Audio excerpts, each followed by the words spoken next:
Hi everyone, my name is Lena. I'm pretty excited you're all here. Thank you for coming. I work as a technical team lead at Luxoft and also do research at the Goma State University. And today I'm going to tell you about the innovative approach how to deal with big data and big computations using F# and MBrace framework. So, F# people, raise your hand, please. Wow. Okay. So why may you want to use MBrace? First, it's fully open source framework written in F#. It offers a simple cloud programming model I'll describe in this talk. And the main purpose is to create all the necessary conditions to make the work with cloud computations as simple as possible. It's also pretty straightforward to set up MBrace clusters. So finally, I'll show you some code and examples, so you'll see the framework and how to use it.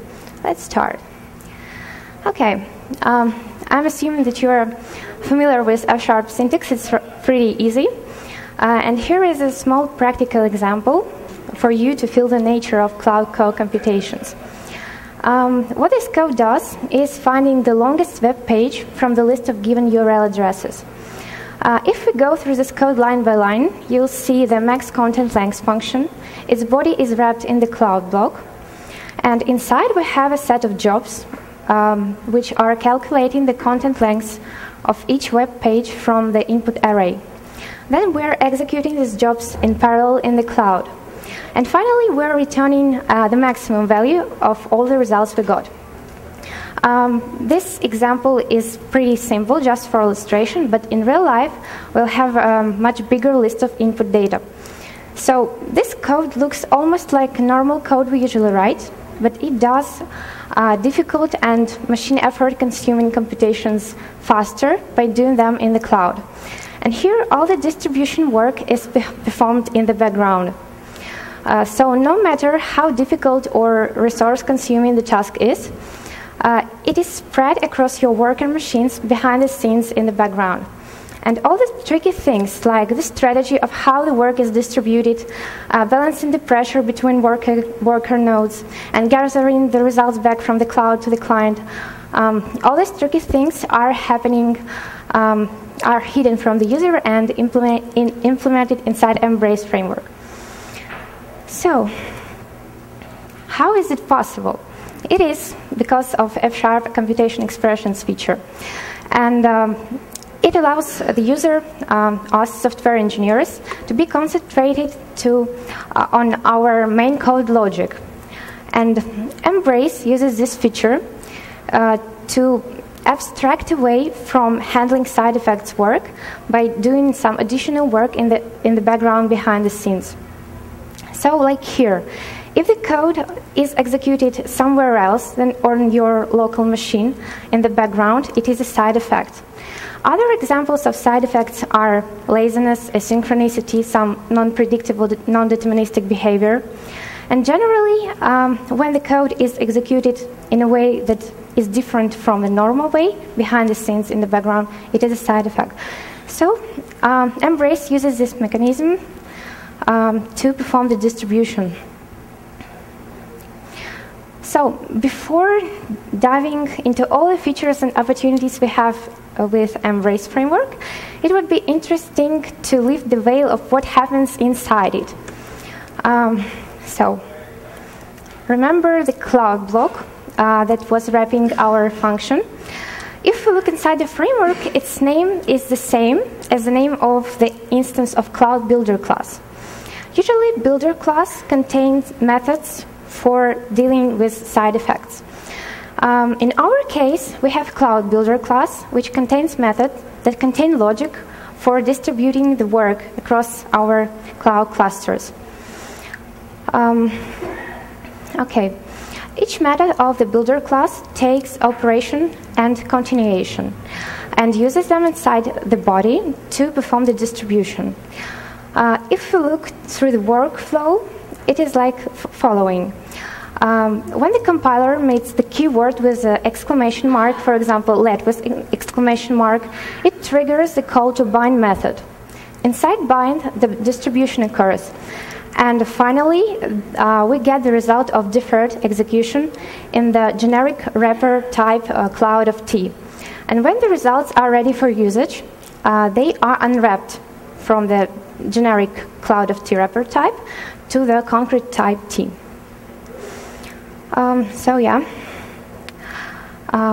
Okay. Bind is one interesting thing. Another thing is Cloud Parallel. Cloud Parallel, we use it to pass a set of jobs and expect from it to parallelize the work somehow. So how does it work? How does it make it happen? First, it takes a sequence of computations. Inside it has an instance of runtime, which it got from registered resources of the runtime. And it calls schedule parallel method for all the computations, which is implemented as parallel fork join. And it returns the result of parallel computation by executing them and preserves the exception information by appending the function information entry to the symbolic stack trace of the exception continuation. Okay. So let's save it in our memory that cloud block is a special block where we can write code, and it distributes across the cloud. It uses a set of worker machines to perform the job. If you remember the async computation expressions, it uses threads to perform the parallelism, and MBrace uses your worker nodes. It's very similar. And it operates cloud of T wrapper type. It's the main things to save in your memory. So, MBrace. Let's dive into all the features and opportunities we have with MBrace framework. Okay. How to start? We need a cluster. To have a cluster, you have a lot of options. It all depends on your choice. You may want to create a custom cluster configuration. You may want to use Azure infrastructure as a service for the clustering. Or my favorite and last option is to use Brisk. It's like creating a cluster in one click. Okay, if you decide to create a custom cluster, you need to have a set of machines that are visible on the same network. They should have .NET Framework installed and MBrace runtime, probably necessary firewall exceptions, and correct settings in the MBrace configuration file. If you use Azure and you have Azure subscription, you can create a virtual network and add virtual machines to it, and also set them up as MBrace runtime machines, and set the correct settings in configuration file. And usually, you should have a client to connect. Either you have a custom cluster or Azure or something else. Client should have MBrace runtime as well, and also F# supporting environment like Visual Studio or like F# Interactive, Xamarin, or any other. It's pretty simple. And when you use Brisk, you need first Azure account and sign up on the Brisk engine website. Push the button, create a cluster, and follow the instructions. Instructions are like this. Indicate number of worker machines you want, the location of your cluster, next, next, next, you're done. It's like 10 or 15 minutes. Okay, when the cluster is already done, we need to prepare for boot. Using this, we indicate the connection from our client. We use MBrace nodes connect, indicate the either IP addresses or if we use Azure host names. Also, additionally, we can indicate the default store. Currently, MBrace supports 3 storage types. It's File System Store, SQL Server Store, and Azure Store. It's quite a big work in progress in this field to add additional storages. Okay. After we prepare the settings, we need to boot our runtime. Using Brisk, we just copy and paste settings from the configuration page on Brisk website and paste it to the config object in our client. It's pretty simple. So to boot runtime, we just call boot for nodes. This array we created earlier. Using Brisk, we just call runtime handle. Okay, cluster is ready, everything is ready, and we're super excited to know the features we may use. You already know one of them. We use Cloud Parallel. It's a combinator. There are other interesting combinators. For example, the previous combinator, Cloud Parallel, it took the set of jobs and distributed them across worker nodes. Cloud Choice is very similar to Cloud Parallel, but it either takes computations, but the computations should return in type of option, either some or none. So it returns only when at least one function returned some value, or if none of the functions return anything. We can convert our asynchronous functions to cloud workflows using Cloud of Async.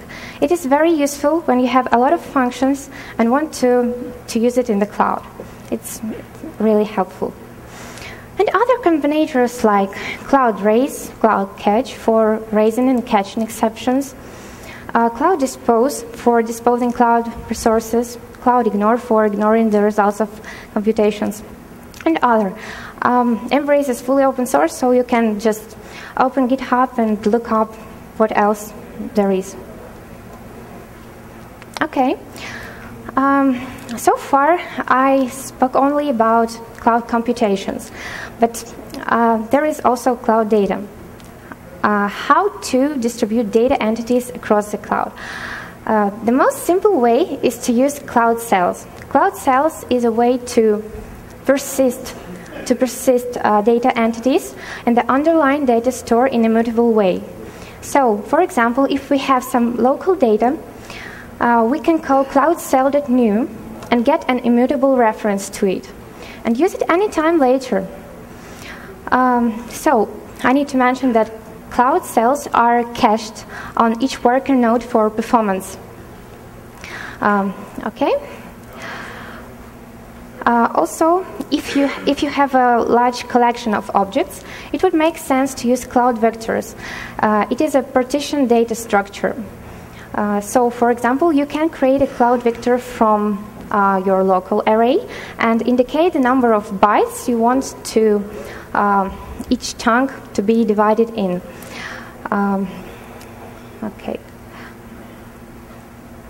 Cloud items. A little bit of background. Here is an async incrementation of some reference value. So we have some value, and we increment it 10,000 times. It is a typical race condition, so the value of the result will vary from time to time. If we try to convert this sample to the cloud workflow, we'll get 0, since it wasn't incremented at all. And that's because each node gets the copy of input data on it, because there should be a specific way to perform cross-machine and cluster-level synchronization. That's why there are cloud items. Cloud items are the way to perform safe and transactional cross-runtime operations. So if we rewrite our sample to use cloud items, we will run cloud item update to perform incrementation and run it in parallel in our cluster. It will work correct. Cloud items are implemented as refs under the hood, and they use interlock compare exchange to update the value. So it's safe, and when you need something to be performed transactionally and atomically, you can use cloud atoms. And MBrace is good in that you can build distributed data structures and implement sharding on the language level. Okay, there are also cloud flows. Cloud flows allow us to perform distributed cloud parallel data flow tasks. There is a special way of operation pipelining. First, you have an input. You have a set of intermediate operations like filtering, ordering, transformations, and a terminal operation like count, sum, to array, or any other. And input data could be different formats, like it could be just simple object, it could be other cloud vectors, cloud channels, cloud files, anything you want. And what it does, if it takes an array, it divides it into parts and sends them to each worker machine and performs the intermediate operations on each part, and then finally executes the terminal operation and returns it. So it's a way to perform efficient distribution on data flows. Okay, cloud files. Cloud files are a pretty exciting way to store data in a binary representation. So let's go straight for example. We have a set of URL addresses where lyrics of songs are stored. And we have a function for downloading. It isn't displayed here. Here you can see the song cloud file function, which takes the lyrics and creates a cloud file for it. So it just finds out the song name as the first line and deletes the cloud file if it is already present, and writes all text of the song to the cloud file. And finally, to push the process in, it runs operation for each cloud file, for each song in parallel, using Cloud Parallel. And if you already have some cloud files, you can easily display them and read them using Cloud File Read All text. When you don't need your files, you can either delete them directly using Cloud File Remove, or delete the entire cloud directory. Okay, cloud channels. When I first heard about MBrace, I was pretty curious how to do reactive things with it. It's like when not all data is available at once, when data come by influxes. So we need to have some cloud computation that will receive some data by influxes and update us with the result when it's available. So here, for example, we have some workflow that will replicate the message, just replicate the message for the sake of simplicity. It takes the receive port and send port. It gets some message, if it is available, using receive.receive, and replicates it random number of times. For this, we need to have a job that sends messages using channel send async, and receiving messages using channel receive async. So if we try to send something, we'll get the results like this. And after our work is done, we shouldn't forget to release the resources to kill our channels, processes, and so on. And for this, we may use the feature of MBrace for disposal of cloud resources. MBrace offers iCloud disposable type, which is very similar to disposable in .NET. And for example, like in C#, we may use using statement to automatically dispose resources, and the same for F#, we may use with exclamation mark to dispose resources with cloud disposable. For example, if we take cloud directory type, it implements iCloud disposable, and it is removed after it isn't required. So yeah. Exception handling, it is really strong feature of MBrace because the state of exceptions is global. It isn't locally stored on any machine. It is traveling around. So for example, here we have the same function and obviously wrong link. And if we try to execute this, we'll get the full stack trace and everything would be working as you're used to. Also, MBrace offers a way to monitor the health of your cluster. For example, we may use runtime show processes to list all the processes with their states, whether they are running, whether they're postponed or killed, or anything else. Show workers, it just prints how many workers you have, what is the current load on their CPUs, and other useful information. Using get logs, you can get all logs, yeah. If you attach client logger, you may use, for example, console logger to get all the logs printed on your console. And other pretty useful things like killing processes, resetting the runtime if there were big changes. Okay, and now I'm going to show you some sample in Visual Studio. Okay, so I have used Brisk to create my cluster. So I'm getting the runtime by using runtime get handle and config. I have settings from my connection string of service bus and connection. Yeah, here is the show workers, show processes, administrative comments to get the results, what is happening in the cluster. The download function, which is async, especially for this conference, just to show that we may convert our async workflows to cloud workflows. Split function to split the lists on 2 equal parts, and the set of just dummy URL addresses with song lyrics.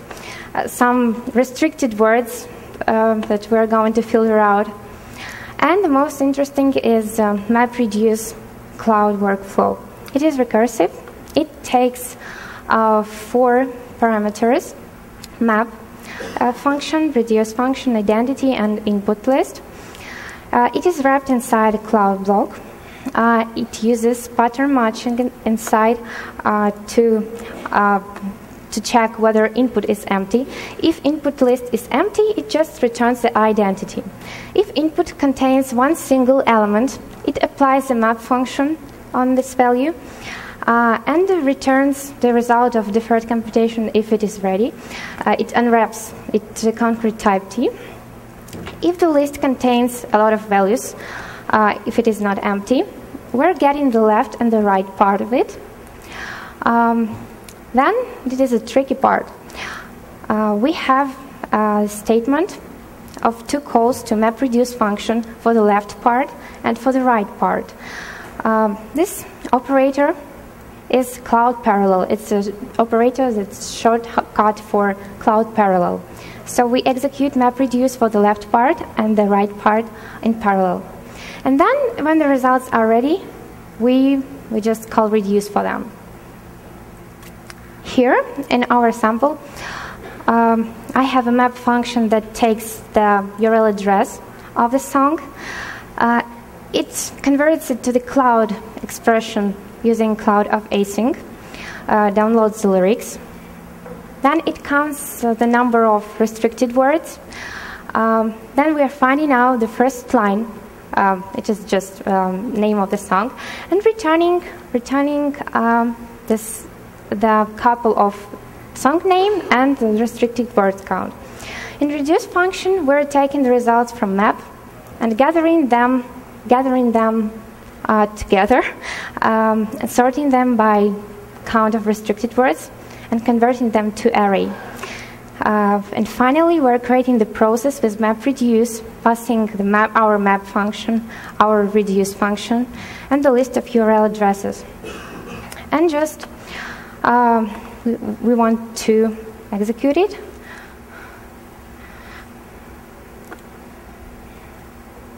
Yeah, it's results. Number of restricted words on each of them. So yeah.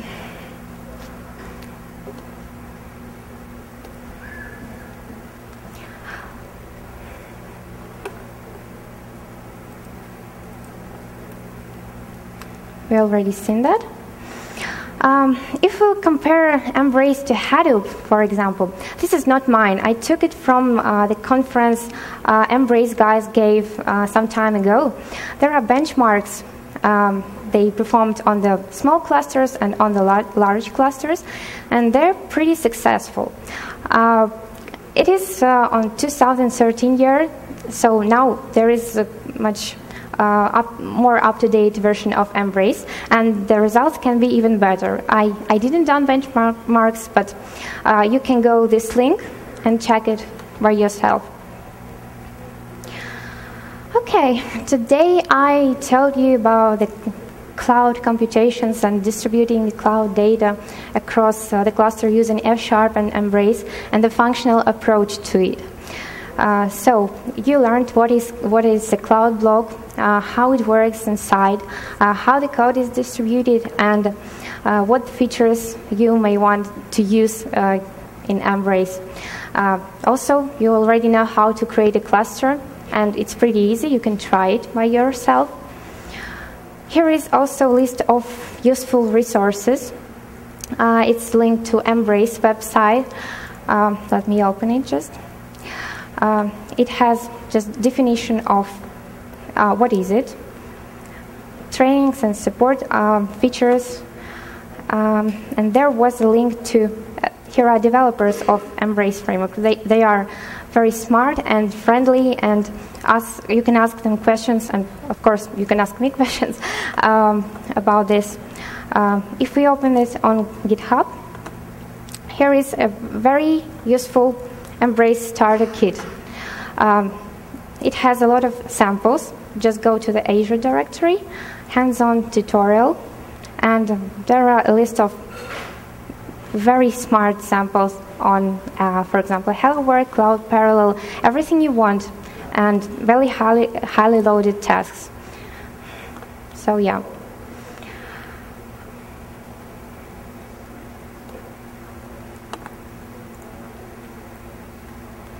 That's all.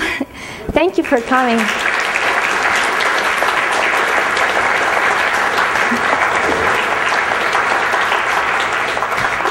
Thank you so much, Alena. We have time for maybe 1 or 2 questions. Does anybody have a question? Yes? Oh, hold on. I was wondering how you would compare MBrace to like Akka.net for doing big distributed jobs and computations.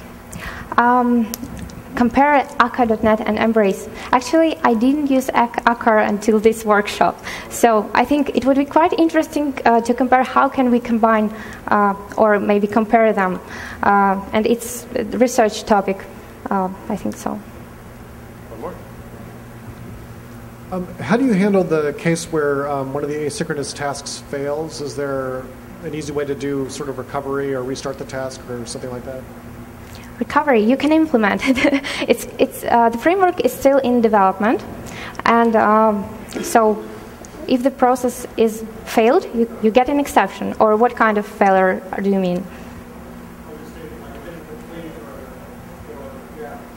You can check the status of your process. For example, it can be postponed or faulted. You can look if it is faulted. You can restart it. Yeah. Maybe one more? Anybody else? Nope. Okay. Well, thank you so much, Alena. Thank you very much.